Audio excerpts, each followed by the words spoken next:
മുദ്രാവാക്യം അദ്ദേഹം കേരളമാകുകയായിരുന്നു. ഗ്രന്ഥശാല പ്രസ്ഥാനത്തിനും വായനശാല നിർമ്മാണത്തിനും മുൻകൈയെടുത്ത അദ്ദേഹം അനൗപചാരിക വയോജന വിദ്യാഭ്യാസ രംഗത്തും പ്രവർത്തിച്ചു.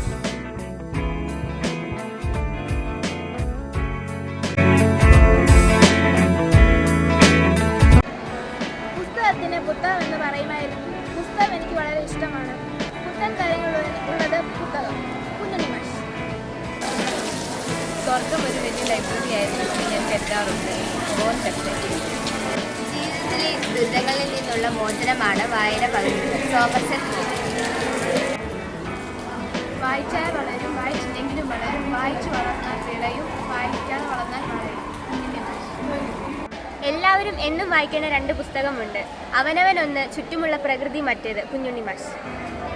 ദിവസവും ഏതാനും ഒരു മണിക്കൂർ നമ്മൾ മാറ്റിവെക്കുക. അത് നിങ്ങളെ നാളുകൾക്കുള്ളിൽ തന്നെ അറിവിൻ്റെ കേന്ദ്രമായി പരിണമിപ്പിക്കും. APJ അബ്ദുൽ കലാം.